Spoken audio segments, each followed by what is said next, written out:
everyone. And thanks for the organizer for the opportunity to share what we do at SOPA with you today. So today I'm going to talk about how we use machine learning in financial credit risk assessment. My name is Soledad Galli. Just to say a few words about me, I have a PhD in molecular biology, and then I did 8 years of research in neuroscience in University College London. And I finally joined SOPA as part of the data science team, where I contribute to the generation of insight through data analytics and machine learning. So you may wonder who are SOPA. I wonder who SOPA were before I joined them. SOPA is a digital finance company. And basically, it was the first peer-to-peer lending platform in the UK, and it was founded in 2004. And just for you to get an idea of the scale that we're working at SOPA, we have lent money. We have lent more than £2 billion since foundation. And we have lent money to more than 240,000 people. And 60,000 people choose to actively invest their money with us. So why did I join SOPA? So what attracted me from this company is that machine learning is at the heart of what we do. And we use state-of-the-art machine learning to produce our models. Basically, we can use every single algorithm that is out there to predict or to try and build the most accurate models. We also work in an agile manner. So we work fast and we deploy fast. And we generate our own software, which is good at the time of deployment because it allows us to produce and deploy quite quickly. And another thing that is very important, at least for me, is that there is end-to-end inter-team collaboration. So the data scientists are working in close proximity with the risk analysts that provide some of the domain knowledge. And we're also working in close proximity with the developers that are the ones that are going to take to life what we're actually our research. So in the peer-to-peer lending model at SOPA, what we do is we put in contact investors that want to invest their money with borrowers that are looking for a low-rate loan. So basically, when an investor puts the money into SOPA, we match it to a borrower that is looking for a low-rate loan, say to improve the house or to buy a car or whatever they want. And when this borrower returns the money to SOPA with the interest, this interest is passed directly on to the investor. So by allowing this circulation of money and by managing risk, we are allowed to provide low rates to the borrowers and higher returns to the investors. But in order for this peer-to-peer lending model to occur, at SOPA, we need to handle all types of financial associated risk. And this risk includes credit risk, and it also includes fraud prevention. And we use machine learning for that. And we also use machine learning, for example, to detect if a document has been modified. Say if someone is trying to upload a document that is false, we use machine learning for that. And we also use machine learning, for example, to determine the success of our marketing campaigns, among other things. But today, I'm going to talk about the experience, the journey that we had at SOPA to build our credit assessment model from beginning to an end. So what is credit risk? Credit risk is the risk of default or any acquired debt by a person. And put in lay terms, credit risk is the risk that a person to whom we have borrowed money will not be able to pay it back. And we want to assess and mitigate risks for three main reasons. The first one is we want to lend responsibly. So we don't want to lend money to a person if that is going to hurt their financial situation because they cannot pay it back.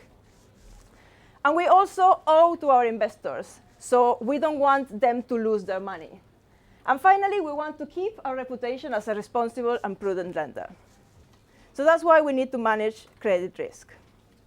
So hopefully today in this talk, I'm going to take you through the process of creating a machine learning algorithm to tackle credit risk.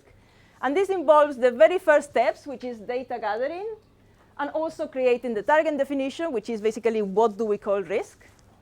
And after we have the data set and the target, we have to clean the data. We have to pre-process the variables in a way that we can feed them into machine learning algorithms. And once we have done that, we want to select the variables that are more predictive. And once we've done that, we build the machine learning models, typically. And then we can add a layer of complexity through model stacking. I'm going to say a few words about that. And then once we've done all this process, how do we actually take it to life? So the first thing you need to build a machine learning model is data. So how do we get the data? SOPA gets data from credit agencies. Credit agencies are institutions that gather and store data about financial information of people in general. And the information that they provide is information on mortgages, credit cards, current accounts. And we can get information about how much money people have in those accounts, how many accounts they have, for how long have they had them, have they paid, have they not. So all this information we get from credit agencies. And we also use information that the applicants provide to SOPA at the time of application. For example, what do they want the loan for? Do they have a job? What kind of job they have? What is the salary, etc. So gathering these two data sets together, for you to have an idea, we end up with around 3,000 characteristics per person. And we gather data for several hundred thousand borrowers. So once we have the data set, then we need to define the target. The target is what we want our machine learning models to predict. So we want to predict risk. So how do we determine a target that predicts risk? So basically, we want a vector, a target that will say, that will categorize people as whether this person is at a financial difficulty or not. And the way we do that, or in order to do that, what we do is we monitor the financial accounts of customers for several months, and we look for signs of financial difficulty. Financial difficulty may involve default. For example, they just couldn't pay the debt back. And you can also look for signs of missed payments in any 1 month. So if we see any signs of financial difficulty, in mathematical terms, we give that borrower a 0. And if we don't see any sign of financial difficulty, then in mathematical terms, we'd assign a borrower a 1. So what we end up at the end of this exercise is with a data set that will have several hundred thousands of rows, which are the borrowers, 3,000 characteristics, which are the columns, and a single target vector with 1 or 0, determining whether the customer is at a financial risk, financial difficulty, or not. The next step, now that we have our data set, is to pre-process variables, right? So variables usually don't come in a way that you can use them straight away. So we have to do something about that. So what can we do? Well, we pre-process differently categorical variables and numerical variables. Categorical variables are variables that have labels instead of numbers. For example, gender. Instead of a number, you would have female or male. So what can we do with that? So categorical variables, they have a lot of null values. Null values is when we actually don't have a value for a customer for that variable. There are a few options. You can choose to throw the data away, but then you will be throwing away a lot of data. So you don't really want to do that. What we want to do is to replace those null values for something else. And how can we do that? In the traditional ways, you can choose to replace those values by a random sample of the data. So you choose your variable. Whenever you have a variable, you extract a random sample, and you fill the gaps. That would be one way. The other way is to replace the variable by the most frequent category. If you have a category that appears a lot, then you choose to fill all your gaps with that category. We don't like to do that at SOPA because we think that if the value is missing, it is for a reason. If we don't have financial information for that person, there has to be a reason. So then we choose to fill our gaps differently, and we create an additional category that we call missing. So wherever there was a null value, now there is a missing label. So then there are also rare values that you can have in your categories. For example, if your variable, is city, you can imagine that cities like London will have a lot of representation in the variable because the population is huge.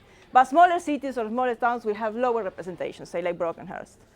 So then when you have rare categories, what happens is that the model tends to overfit because it will think that every borrower coming from that city behaves like the only one borrower that it saw. So we don't want that to happen. So then we want to remove the rare values. And how can we do that? Again, so you can take a random sample of that variable and replace the rare values with that. Or you can choose and replace them by the most frequent category. But we don't think that's the way to go. So what we do at SOPA is we add an additional category that is called rare value. So now every time in your category you have city like whatever, Milton Keynes or Brockenhurst, you will have a category label that is called rare value. And once you have your label is replaced and your variable is full, we need to transform that into a number so that we can feed it to a machine learning model. And how can we do that? Again, there are a variety of methods. You can replace each label by the frequency it has. So like if you have 1,000 customers from London, you will replace London by 1,000, or 1,000 divided the total number of borrowers. You can also assign an ordinal value. So like if you suspect that your variable is ordinal, like say days of the week, you can put a 1 in Monday, and you can put a 7 in Sunday. You can do one-hot encoding. I don't think I have time to describe that here. And what we do at SOPA is we assign a value before we assign an order to the variable. So what we do is like for each label in the category, in the variable, so we measure the value of the target. Then we order decreasingly, depending on the value of the target, and then we put a number. So say, for example, we take London, and I see that the default rate there is 60%. So that one is my highest default rate. I put it in number 1. And then I evaluate the next city, the next city, the next city, and then I say, for example, Brockenhurst, just to give the example, my default rate there is 0. So that one is the lowest, right? So I assign according to default rate from the highest to the lowest, and then the highest will be number 1, the second label will be number 2, so on, until I put a number to the rest. So like basically, we are assigning some order first, and then I'm giving the number according to the order. And that allows me already to capture some information in that variable at the time of transformation. Yes. So then we have all our categories now in the form of numbers. What do I do with the numerical variables? Again, numerical values can have null values, which is the lack of information for every one borrower in that variable in particular. And you can also have outliers. Outlier is more or less the same as a rare value, right? So it's a number that is way far in the distribution of the numbers present in that variable. So like all your customers look like this, and then you have this one that looks like this. So it tends to make models, in particular linear models, overfitting. So then you want to do something with those values. And the way we tackle null values and outliers is virtually very similar. So again, you can replace them by a random sample of the variable, or you can replace, in this case, by the median or the mean, so basically the most frequent value. Or what we do at SOPA actually is to replace that number for a number that is very far in the distribution, but still in the distribution, right? So if you imagine the normal distribution here and our outlier was here, we bring it to the end. So we make it within the population, but still different from the rest of the customers. So that's it for cleaning data. But now, at the moment of using these variables in machine learning models, there is still some more pre-processing that you need to do, depending on the machine learning model that you want to use. So for linear models, like logistic regression and also neural networks, the performance of the model benefits from normalizing the data, from squeezing the values of each variable between -1 and 1. So this is what we do. We normalize the data. And here, specifically, normalization is dividing the variable, subtracting the mean, and dividing by the variance. There are other ways of normalizing as well that you can choose. And another important thing is that linear methods, like logistic regression, they assume a linear relationship between your variable and the target. And that is more often than not the case. So the variables are not linearly related with your target. So it is a good idea to try and make a linear transformation to find the linear association between your variable and the target. And these transformations typically, or most famous, are the logarithmic transformation. You can also make square root, or you can virtually use any function that you like that finds a linear association between the variable and the target. What we do at SOPA is something that we call rebinning. And basically, it makes a tree find the linear cuts in the variable. So how does this work? So for each single variable, so I grab one variable, let's say salary, and I build there a classification tree, a very shallow one, 1 to splits, 3 at most. So what it does, the classification tree, is within that variable, it finds the main cut that will make the best separation between defaulters and not defaulters, or people at risk and people are not at risk. So that, in a sense, is kind of finding the linear or associations between the variables or not. So then I can find 3 or 4 cuts within the variable that kind of make that variable more linear to the target than it was before. And then after I made the trees, what we do is that we replace the value of the variable by the probability outputted by that single classification and regression tree, if that makes sense. Um, so so now we have a data set that is ready to be fed into the machine learning models. But something very important, particularly when you're working in a commercial environment, is feature and variable selection, right? And here I specifically say reducing the number of features from a few thousands to a few tens. And why is this important? For a variety of reasons. First, it's easier to implement. So when a developer has to code, the code to call the information about the customers is much faster if they have to call only 50 variables than if they have to call 1,000 variables. The second reason is that it's faster. So a model that is trained and predicts using tens of variables is much faster than one that uses 3,000 variables. And we want to produce a smooth experience for the person that comes to the platform. And finally, it's more reliable. So as you can see, like, we rely on credit agencies' information. So the more variables that we use from them, the more the room it is to bring a mistake happen, right? So if something crashes on the credit agency it has a direct impact on what we do. So therefore, we want to reduce the feature selection to a few tens. And how do we do that? It is a massive drop from 3,000 to a few tens. So we do it in two stages here. On the first stage, we build a classification tree per each variable. So that take variable number 1, I build the classification tree versus the target. And I look at the accuracy or the ROC AUC of that model. If that variable is predictive, I keep it. If that variable is not predictive at all, I just drop it. And at the same time, I build a random forest tree using all the 3,000 variables. Random forest is able to provide information about the importance of the feature. It will rank the features, so this one is the most important and this one is the least important. And then I look at the importance that it gave to the variables, and I remove all the ones that have 0 importance. So by doing these two things, I'm able to pass from 3,000 variables to a couple of hundreds. And once that we have a couple of hundreds, I think it's a good idea to let each machine learning model decide what is best for them. And we do that in a process that is called recursive feature elimination. So we do recursive feature elimination for each machine learning model. And how does recursive feature elimination work? So you build one model, say random forest again, as an example, on your 500 variables. You measure the performance of the model. Then you remove one feature. You measure the performance again. If the performance dropped, then that feature was important, so you want to put it back. If the performance didn't drop, then that feature was unnecessary, so you can discard it. And then you do the same with the next feature, and the next feature, and the next feature, until you find the smallest set of features that has the higher performance for that machine learning model, in this case, random forest. And we do the same for logistic regression, and we do the same for XGBoost. And then it takes the data scientist to kind of scan all those models and find the one that works the best. So it's at the last stage is a little bit artistic, if you want. So now that we have the variables pre-processed and we selected the ones that we want to use, the next step is to build the final machine learning models and to optimize it. So what we do is, on the tens of variables that we selected, we build a battery of machine learning models. And just to give you an idea, we build linear models, logistic regression, and multi-adaptive regressive splines.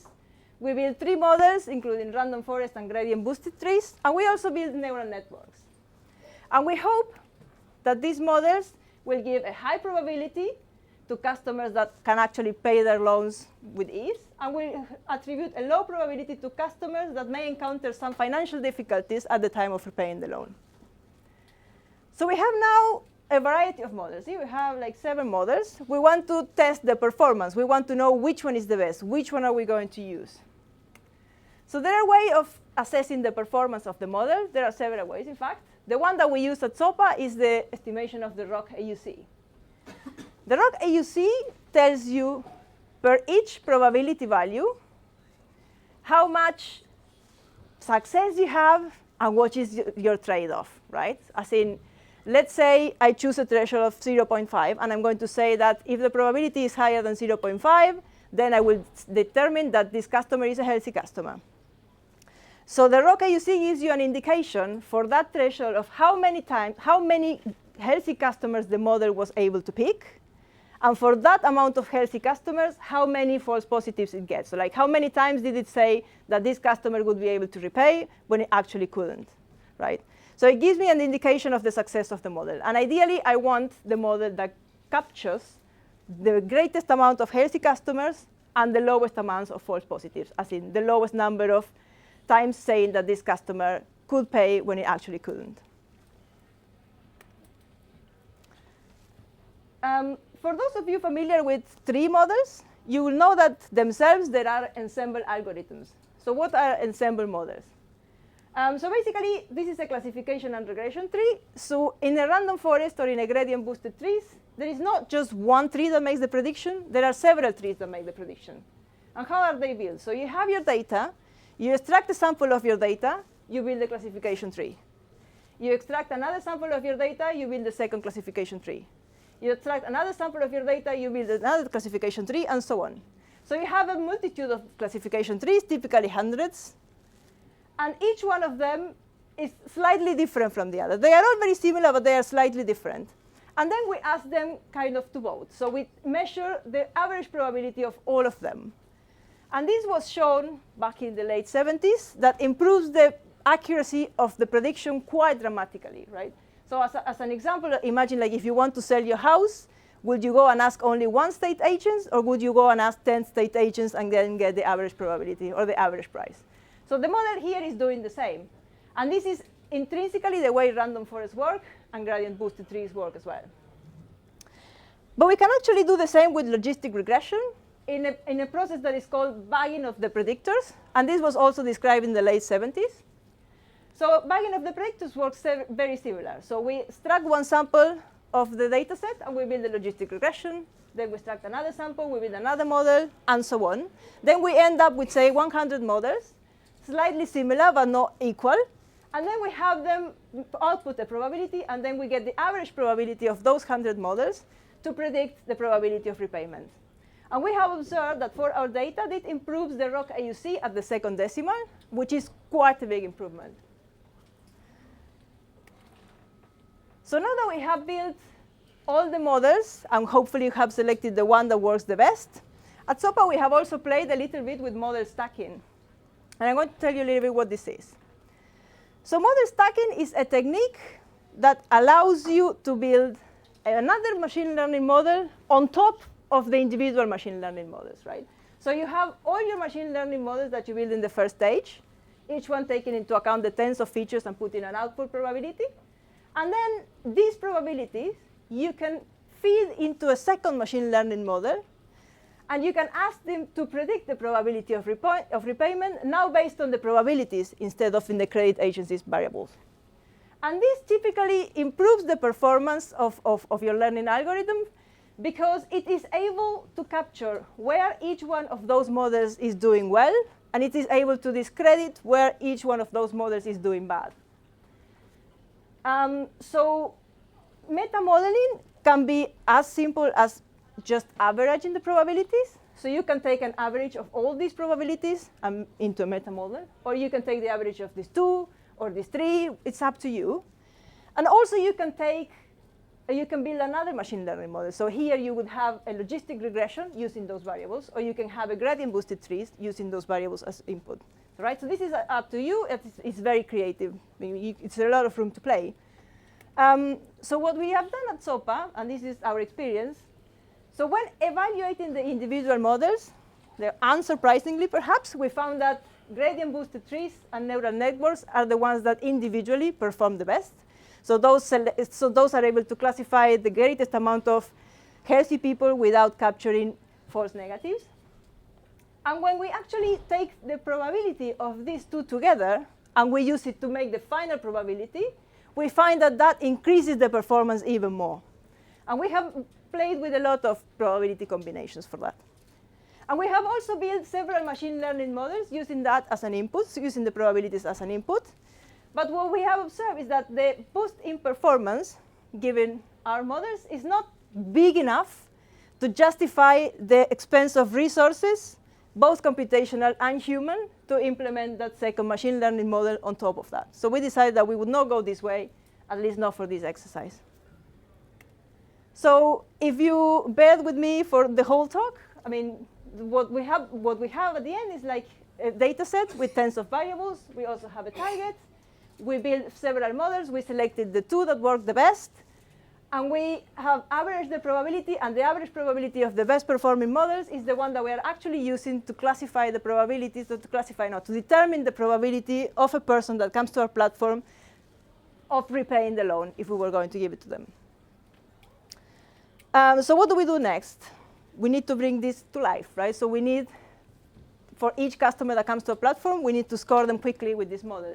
And how do we do that? Well, at SOPA, we have developed a toolkit that we very creatively have named Predictor. Predictor sits on top of Python, and it uses NumPy and pandas to preprocess the variables, to remove null variables, to make all the variable transformations. And it also uses scikit-learn for the traditional machine learning models and for recursive feature elimination. We use PyEarth to build the multi-adaptive recursive splines. We use XGBoost for gradient-boosted trees. We use Keras for neural networks. We use Matplotlib and Seaborn for data visualization. And in data science, we do most of our research using Jupyter Notebooks that allows for easy visualization of your data as you're doing it. So we do our research using Predictor, which means that we don't have to write code from scratch every time we want to preprocess data and build the machine learning algorithms, because all of that is in the functionality of Predictor itself. And we also use Predictor to deploy. So basically, when a customer comes to us, what is assessing that customer is a Python script, Python software, Predictor. So this allows to decrease the overhead between research and development, because our developers don't have to write everything from scratch in any other language. So, right, they just implement all the tools available in Python for that. Our Predictor is flexible, so which means that we can improve it every time. So, for example, we started with logistic regression and Mars. In a second exercise, we added XGBoost, and now we have added Keras. And we have also added an in-house recursive feature elimination using XGBoost.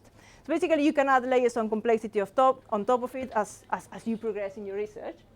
And at the minute, it's proprietary, but we are actually thinking of open sourcing it. So I hope I could give you a flavor of what we do at SOPA, of what it takes for an end-to-end machine learning process to be built. And I would like to thank you for your attention. We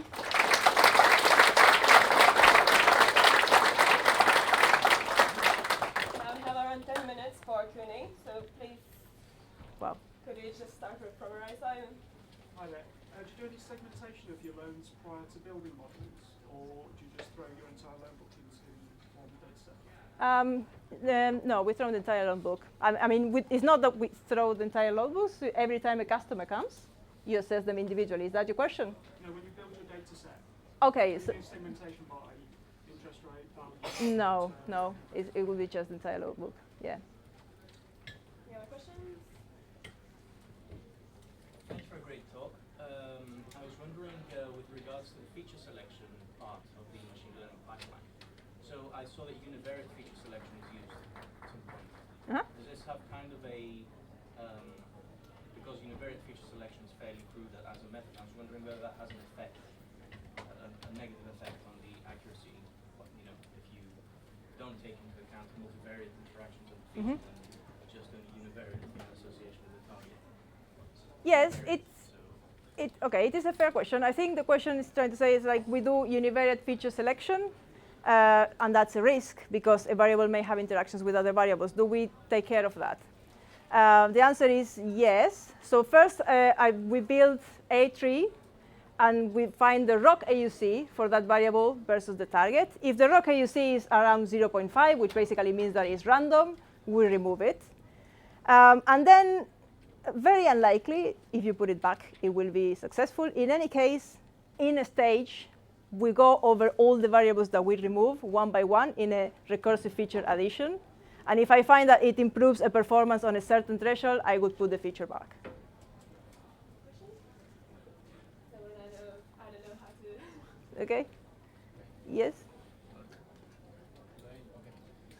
Actually, I wanted to ask her if I didn't get exactly if this process you at the end produced a two-class classifier, like the guy is gonna pay back his debt, or it is actually a probability measure, because it's not actually the same thing. Yes. And the question and this is also I want to ask this because often banks have like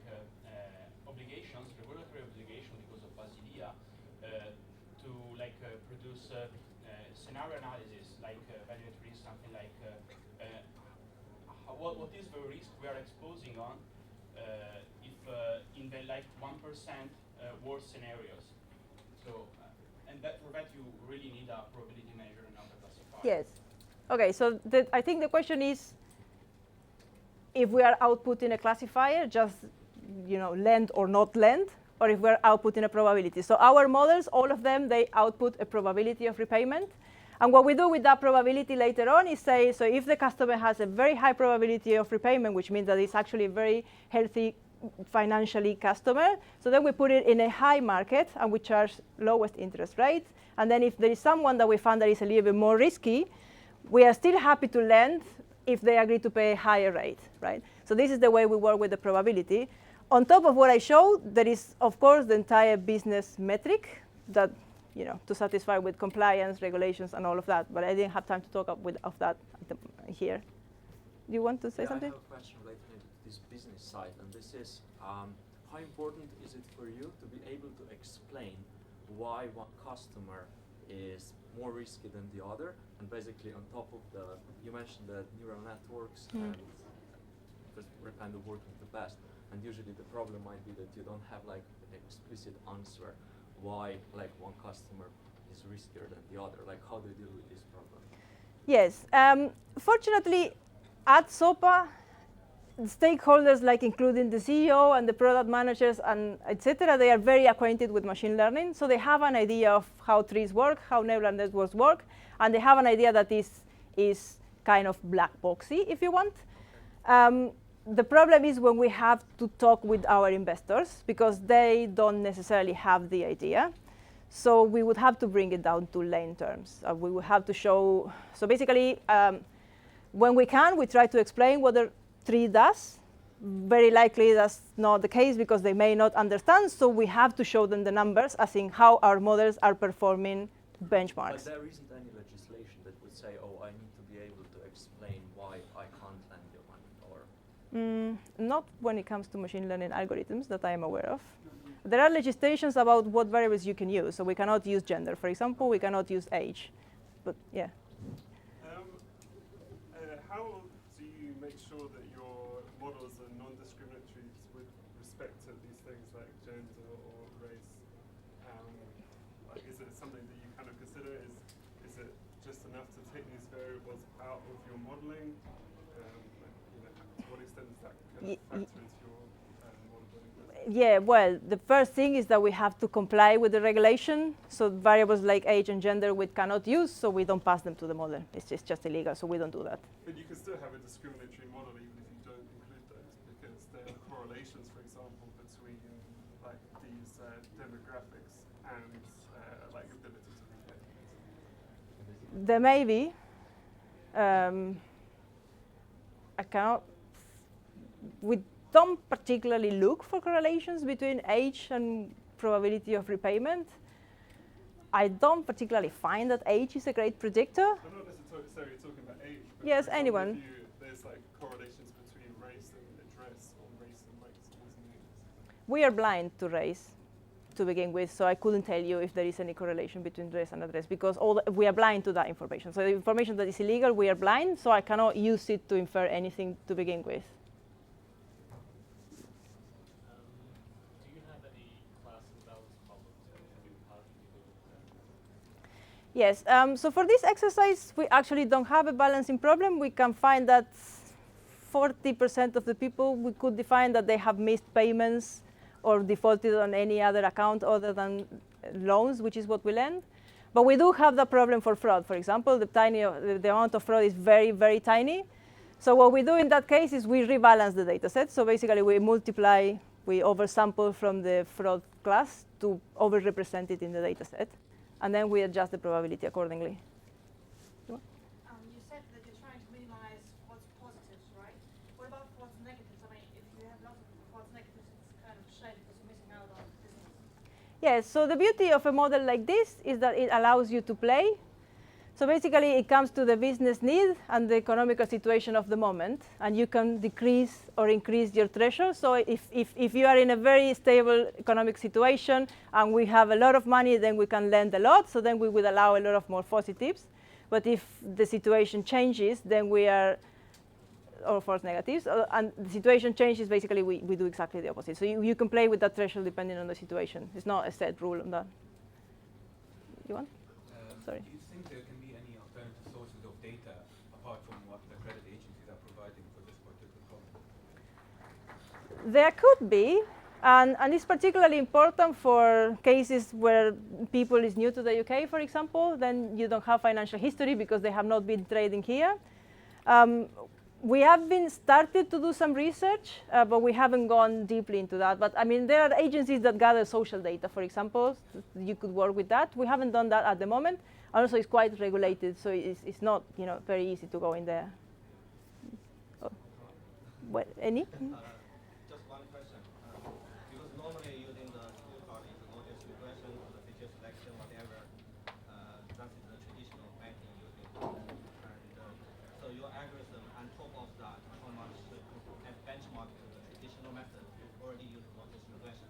Comparing benchmark the no method with the notice regression, how much percentage of improvement in terms of ROC you think to improve? The logistic regression that we do already is quite developed because we do bagging of logistic regression. So I don't have one, I have 100 models, and I already linearize the variables with a very complex way. So my logistic regression, or the logistic regression that we do at SOPA, is already quite predictive. So if I have to give you the numbers, I think. So there's simple way already there, and there's complex way. I mean, to justify you use a complex one, I mean, you need some.